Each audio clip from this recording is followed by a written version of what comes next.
If you're at the point in your dog training journey where things aren't working out, you keep trying and trying and trying, you're training every single day and nothing's changing, and you're looking for another answer as to why things aren't going to plan, looking at if you're meeting your dog's needs could be the next step in creating the relationship and the sort of lifestyle that you actually want with your dog. In this mini-series, which I've titled Meeting Your Dog, we've been looking at the dog's hierarchy of needs so that we can get to a point of actually training them. So far, we've looked at biological needs, emotional needs, social needs, and now we are on to breed or species specific needs. In my last video, I said that we were going to go over every single breed and how to meet their needs, and I really do mean that. Hi, I'm Ella, I'm a dog trainer and I'm studying to become an animal behaviourist. And if you're interested in how meeting your dog's needs will directly improve your training and life with them, stick around. So, what are species specific or breed specific needs? Essentially, these are the things that all dogs need to express to be fulfilled. And we kind of know this already, and we see it a lot in the sort of posts on social media that say a 20-minute car ride is just as good as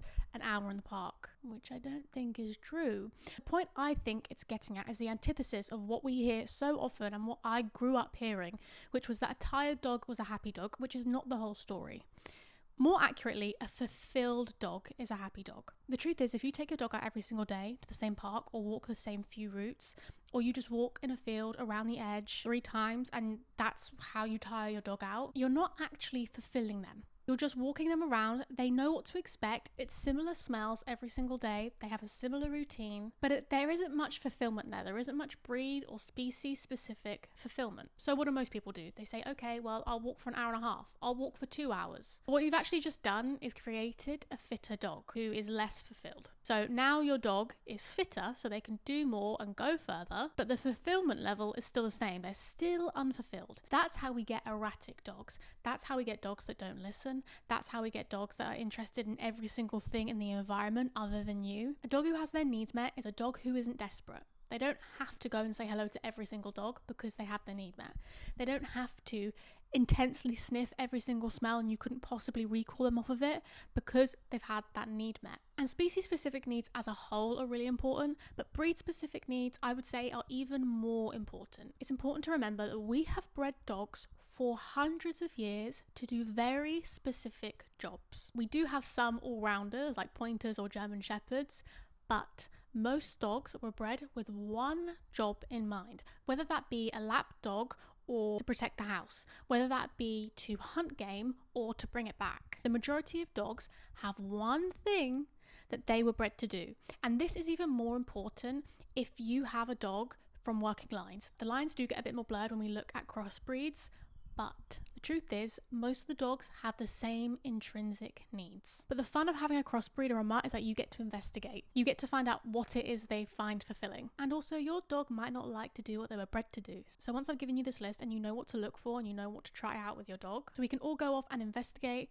and find out what our dogs really, really like to do. I call this a dog's hobbies. Like, what is your dog's hobby? And the thing is about a lot of dogs is that if you don't choose a hobby or find a hobby for them, they will go and make their own hobby and it will be stealing your socks. It will be chasing wildlife. It will be running away from you as soon as they see another dog. As with all my other videos, I have split breed and species specific needs into a couple of sections. The first one being species typical behaviour. So we are going to look at individual breeds and how to meet their needs. These things are the things that most dogs like and need to do. These do not replace your walks. I'm going to repeat that again.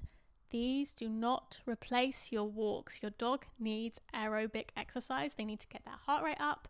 We mentioned that in biological needs. That was the second video in this series. They are things to do as well as. We have things like barking and growling, chewing and biting, shredding and tugging, rolling, climbing, scavenging, investigating, sniffing, and yes, even humping. Now, these can all sound like pretty undesirable behaviors. The truth is, they are natural. There is no point in trying to stop your dog doing these behaviors overall because they're intrinsic. It's what dogs do. So instead of trying to stop them, what we're going to do is find appropriate outlets for them. First thing we need to do is figure out what our dog likes, what our dog finds fulfilling, and then we can figure out how we're going to implement that into their lives in a way that doesn't stress us out. I'm going to use scavenging as an example of this. Scavenging is a natural behavior for dogs, and there will be some dogs who are more inclined to scavenge than others because maybe we've bred them to retrieve things. So the environment that they were brought up in, there were more things to scavenge, and so they've learned to survive that way. Think of ex-street dogs or dogs who haven't had access to food. Instead of stressing out every time our dog does scavenge something, especially out on walks, we could teach our dog that they're allowed to sniff things on the ground. We could use Premack principle to show them, okay, when you pull towards something, you're not going to get it, but if you come and engage with me, then we can go and investigate it afterwards. We could work at home on recalling them off of things on the ground. We could work on it's your choice, so them understanding that they don't get something just because it's there, they get it because we release them to it. Working with scavenging dogs is one of my favourite problems to work on, because really the dog is showing you where they need fulfillment. They're showing them what they enjoy and how we can implement that in a safe way into their lives. If your dog is constantly wanting to shred things, they're showing you that they enjoy shredding. So give them things that they can shred. If your dog is constantly jumping up at you, they're showing you they like to jump on things. Go to the woods and find logs for them to leap from. All of these behaviours need to be done at a level that prevents nuisance behaviours. So prevents these behaviours when you don't want them happening. The truth is, they are going to happen when you don't want them to sometimes. It's just the way things go. They're a dog, they're going to do dog things. But if they're seeking these behaviours constantly, it means there is a gap. It means there is somewhere that we need to be fulfilling them. One thing that most dogs enjoy doing is sniffing and tracking, which is why I've added a whole section just for foraging. The reason I've added this section in here specifically is, yes, most dogs enjoy it, and I think it's the most accessible thing that we can do with our dogs to meet their needs. I will say this is not the be all and end all of meeting a dog's needs, but it can be a huge part of it. It also helps regulate the dog and calm them down, where some other things on this list could hype them up. Knowing how to track or trail scents. You can start this in your living room, make a row of treats on your living room floor, pop them on the lead, let them track it and pick them up, and then you can spread them out further, and then you can change patterns so it's not in a straight line. Knowing how to manipulate items to get food out of. No, you don't need to buy any expensive toys. Pop some food in a toilet roll holder, close the ends up, give it to them. Put some treats on a blanket, roll it up, fold it up, twist it up, give it to them. Throw their dinner out on the lawn and let them sniff it and pick it up. That's them foraging. Giving them these opportunities daily is a simple way for you to meet more of their needs. Again, I do not believe that 20 minutes of sniffing is the same as an hour of walking. They have different purposes. We need to be doing both. The next thing I want to cover is behavioural diversity. This is something that's really important to me, and I see most owners struggle with. Behavioural diversity to me is, of course, your dog having the ability to show a plethora of their behaviours. We spoke a bit more about that in the previous video where we spoke about social needs. But even more so for me, this is about your dog being able to ride the roller coaster of emotions. They can get very excited and then come back down and calm down. And look, some of these things are going to make your dog more hyper in the moment, and this is why we need to go gradually when we're exposing dogs to these things that fulfill their needs for the first time. If you have a dog whose needs are chronically unfulfilled and have been for months or years, of course they're gonna get very excited when they finally have those needs met. So being able to do things where your dog can get excited and then come back down and calm down is really, really important. If your dog can't control themselves around a ball on their walk, that's not where you're going to start. You're not going to start with search games for the ball. If your dog can't ignore food at the table, you're not going to start with having very, very high value food on you, because they aren't going to be able to disengage with the environment around them so that you can reward them after they've done the desired behavior. You can start with things like a lower value food and just them knowing that they don't have access to it all the time. If they're the sort of dog that has their head in your treat pouch, we need to start there. We need to start with those behaviors. We cannot create desirable behavior out of undesirable behaviors. To be able to climb the mountain, we must master the hill. Behavioural diversity also looks like environmental diversity, and they behave in different ways in different environments. Can you ask for a tug when they really want a treat? Can you ask for them to tug a toy they don't really like, and in exchange reward them for a toy they prefer? I have a video up on my Instagram if you're interested in that, and I'm more than happy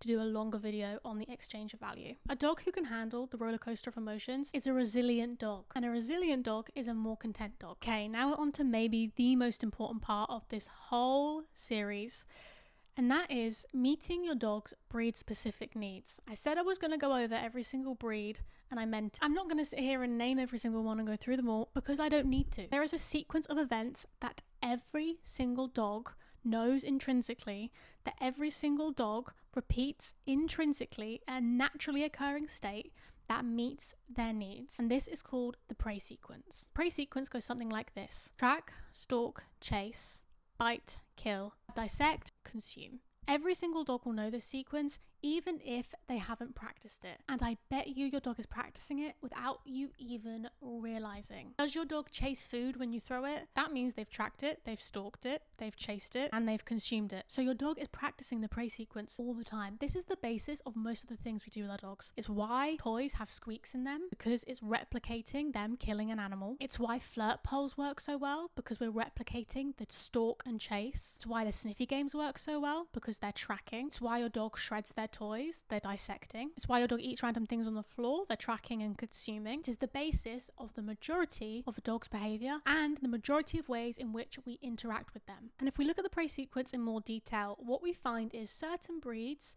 were bred for certain sections of the prey sequence. When I said I was going to go over every single breed, I meant it, because your breed will have been bred for one section. The one caveat to this is that some dogs were bred to be lap dogs, but even though they were trained to be lap dogs, you cannot train this intrinsic sequence out of dogs. It would be like asking a cow not to moo. It's just not going to happen. I implore you to look at what your dog was bred to do and apply that to the prey sequence. So let's take a look at some examples. We've got border collies. They're really good at the stalk, track, and chase part. If they were good at the bite and kill part, they would not be good at herding sheep, because no farmer wants a dog who wants to bite the sheep. On the other hand, we have dogs like the sighthound group.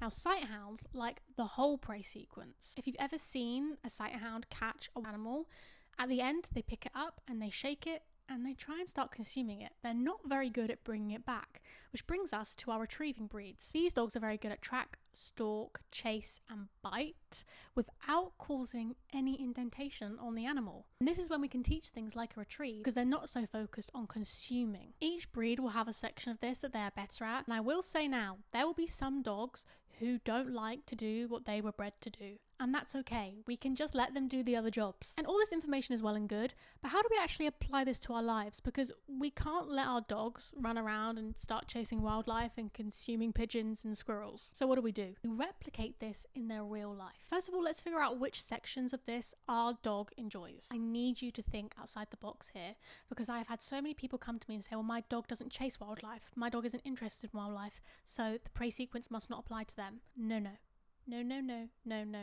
Does your dog like to watch animals out the window? That's them tracking. Does your dog like to play tug? That's them biting. Does your dog go cray cray if you've dropped a treat under the sofa accidentally? That's track and stalk, because they want to consume. Look at your dog's behaviour as a whole and see how and where that applies to the prey sequence. Once we've done that, we can start to figure out daily routines that we can do with our dogs to help meet these needs. This is what I mean when I talk about your dog's hobbies. So if your dog enjoys tracking, you could join a tracking club or a sniffer dog club, or you can do this at home. One thing that I love to do with a dog who has learnt to track already is going out and hiding their toy in the park, and then they have to go and find it. This is probably one of the most exciting things to do for a dog who enjoys tracking. They can do tracking by finding treats in the grass. They can do tracking by you hiding in the woods. They can do tracking if you see an animal in the distance, like a deer, and they want to go and chase it, but we don't really want them to chase it. So instead, once the deer is gone, we can go and track it. We can go and follow the scent. If your dog enjoys stalking, playing with a flirt pole is really good. Teaching them a solid retrieve with a weight. So you put your dog in a sit, you can throw the toy, and then teaching them that they can go on a cue. And again, hiding from them, playing sort of hide and seek games, all really help with that stalking instinct. Next, we have chase. Now this is where all of our throwing games, ball games, toy games, all of those things work. Again, as well as chasing you. Again, using the flirt pole, being able to be recalled off of wildlife as well. The dogs who struggle with this, running in between two people was a really good one, so they can chase one person and they run and then they get let go and chase the other person. Throwing treats for them to chase if they're not hugely toy driven, but let's make sure we have that on a command so they're not eating random things on the floor when we haven't told them that they can. And chasing other dogs, that's a really good way to fulfill their chase instinct, running around, taking turns, and being a goof with their friends. Next, we have the bite instinct. This is any sort of bite work, biting their toys. For the most part, we don't really want them biting much else, but I do know a couple of dogs that do like to bite tree trunks. I'm not saying encourage your dog to go out and bite tree trunks. I am saying that if they happen to do it, it is fulfilling their need to bite. Any dog that likes to jump up at people and mouth on them is probably a dog who's going to enjoy bite work and bite games. So I encourage you to take a deeper dive into that. Next, we have dissect. These are the dogs who shred up their toys. These are the dogs who want to find tissue on their walks. These dogs Give them the cardboard at home, put it in the garden, let them shred it. You can take the little toilet rolls with some treats in out on walks and let them shred it. You can also hide these on your walks and let them track it. They have to find it so that they can shred it. And then we have consume. This is the one people seem to struggle with the most. These are the dogs that pick random things up on their walks. These are the dogs that dive onto food as soon as you've dropped it on the floor. You've got to remember that this one is fulfilling a very primary reinforcer, a very primary need, which is to eat. So fulfilling the consume aspect of things, especially out of the house, can be something that takes a bit more dedication and work. First thing I would teach your dog to do is disengage from food on the floor so that they learn the food on the floor isn't my cue to eat the thing on the floor. My cue to eat the thing on the floor is when my human says you can eat that thing on the floor. This is simple Premack principle, which essentially is eat your greens first and then you can have ice cream after. Once you have done that, and only once you have done that, when you have a cue that means you can eat that thing that I've just dropped, you can eat that random thing that we've found on the floor. I use the word search. That means whatever's on the floor that I've just dropped, you can eat. Then I would work up to finding things in the house and in the garden, and then finally finding things out on your walks. And we do whole walks where the goal is to find the thing and then we go home. There is no massive off-lead time. There is no running around like a lunatic.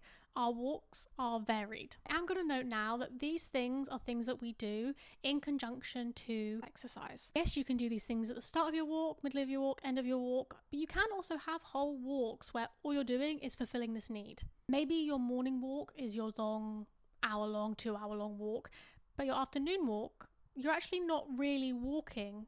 You don't cover much ground. You're going out specifically to fulfill these needs. When it comes to meeting your dog's species specific or breed specific needs, your mindset needs to change. It's not about how far you go. It's not about how many laps of the field you do. It's about how fulfilled they are. No, this doesn't replace your walks. This is as well as. This is changing the way we think about exercising our dogs. Your walks aren't doing what they're supposed to do if it's not fulfilling your dog. Remember when I mentioned behavioral diversity? This is part of that. It's your dog being able and having the opportunity to do a lot of different things every week. It's about more than just walking. Dogs need to have the opportunity to meet these needs on a daily basis. Not all of them, but most of them. The things that they most enjoy, because it shows where they're lacking. Look at the thing that they're most desperate to do. That is where we need to fulfill them first. Once we've fulfilled them there, we can work on the harder stuff. A fulfilled dog is a more biddable dog because they're not so desperate. They're not seeking every single thing in their environment that they can possibly get their hands on because they don't know when they're next going to have that need fulfilled. You get bonus points if you do these things with your dog. Please don't just give them a snuffle mat in the kitchen and shut the door. Please don't just throw treats on the grass every single day and expect for that to be meeting their needs. It's not. Do these things with your dog. If they see a deer, go and track the deer with them. Pop them on the lead, go and follow the trail. If something catches their eye on a walk, go and investigate it with them. If they're interested in something but sort of a bit nervous and keep looking back at you, go with them. Go and explore with them. Encourage them to go out into the world. To enter your dog's world is to understand it more. And when we can understand our dogs, dog ownership becomes a breeze. I understand that this was a lot of information to take on, and if you're feeling overwhelmed, I just want you to ask yourself one question every day. How can I fulfill my dog today? This really is a mindset shift. We're going from I need to walk the dog to I need to fulfill the dog. We're going from why is my dog doing this behavior to my dog is a dog, so they're going to do these behaviors. Instead of complaining about it, I'm going to find an outlet for them to do it in an appropriate way. I can bet money that you did not get a dog to do 5 laps of the same field every single day. And that is not the reason your dog wanted a human either. This isn't about having a packed schedule or doing 1,000 dog sports or making the life that you have with your dog more complex. It's looking at your dog's most recent behaviors, seeing what they keep repeating and trying to fulfill the need that they are trying to meet themselves. You can begin with something as simple as doing your usual walk in reverse. When you consider what your dog's interests are, what your dog's hobbies are, you can create and find things to do with them so that they don't create and find their own hobbies. I get that this was a lot of info for one video. So as with my other videos, I created a checklist which you can download so that you can look at the needs of your dog, figure out what it is that they enjoy. You don't have to, but if you did get something out of this video, I would really love if you could leave a comment. As always, thank you for watching. Say hi to your dog for me, and I will see you in the next one. Bye!